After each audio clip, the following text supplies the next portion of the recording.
Procrastination. Procrastination is the habit of putting off to do later what needs to be done at a particular time.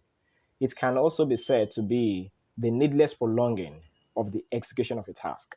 So, two words are notable in these definitions. First is to prolong or to delay. And over time in the lives of students, we have come to understand that they oftentimes understand the implications of their procrastinating habit, but still they procrastinate. What are the common implications of procrastination? Number one, loss of time. Number two, loss of a big chance or an opportunity.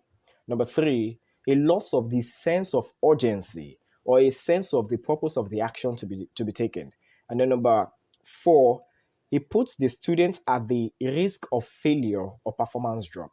Number five, it gives the student a sense of guilt and low self-esteem. Some of them get to question themselves that how could I not control myself to get this done? How could I not discipline myself? So they get to the point where they feel guilty or have this low self-esteem because of their habit.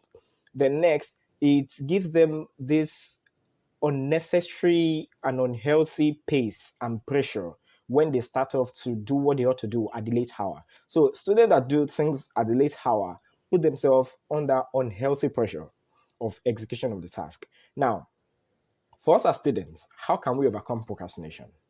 These are the recommendations that we can give. Number one, understand the essence of the action. If you do not understand the reason you are doing what you're doing, then you might procrastinate. Number two, understand the urgency of the action. Why is it urgent for me to do this? So for students that study a lot, understand why is it necessary for me to study at the beginning of the semester? Why is it necessary for me to study long before the exam time? So understand the urgency of the action and even the advantage of finishing the action early. Then number three, have an idea of the cost of the execution of the action. So what will it cost me to get this done? So if I'm going to study 7 hours a day or 5 hours a day or 4 hours a day, what is the cost? Is it the resources, the materials, the time, and even the energy I'm going to expend in the course of this action? What is the cost of it? Then next, set up a line of action and then start immediately. So give yourself a timeline of action and then start up immediately. Now, if you find yourself procrastinating even to start up or you don't have the threshold energy to start, use the 5 second principle. So count down 5, 4, 3, 2, 1, and then start immediately. So once you have set up the platform and then you know this is what I'm going to do, and then you have gotten your materials ready, then count down from 5 to 1, 5 to 0, and then start up. This countdown method, this 5 second rule, has worked for a whole lot of people, and you might find it useful as well. So next, keep yourself motivated and avoid distractions. So take away distractions from your environment, the place where you want to do whatever you want to do. That's why it's good oftentimes to use the library or to work in the midst of people who have the same mind as you, people who are disciplined. So if the place where you are, probably in your house or in your school or somewhere, is a place not comfortable or not encouraging, leave your comfort zone and then go and work somewhere.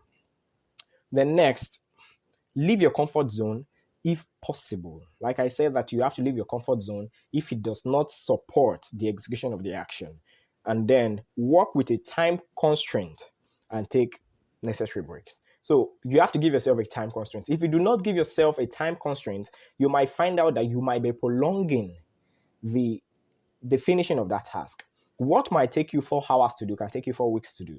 What you ought to do in 3 weeks can take you months to do. So if it is your final year project, give yourself a time constraint that within this period of time, I would have done this much. And let your time constraint be realistic so you don't put yourself under this pressure and also this low self-esteem of not meeting up with a goal that is hard to hit.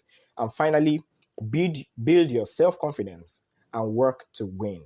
Let your mind be on winning. So if it is your goal to get a particular score or to get a particular grade, probably a first class grade, or to move from a region to another, maybe from third class to second class, or from second class to first class, then condition your mind to do that. Because if your mind knows that I'm going on a first class, then you will not be procrastinating on you, like you'll not be procrastinating when you ought not. So set up your mind towards the achieving of a particular goal and then build your self-confidence. Believe that you can do it.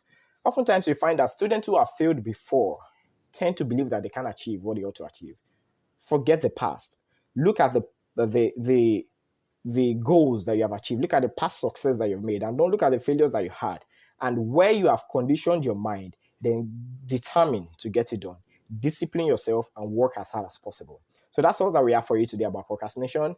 We will give you more updates when new video release have been made. So ensure that you subscribe to our YouTube channel and you have a whole lot to gain from that.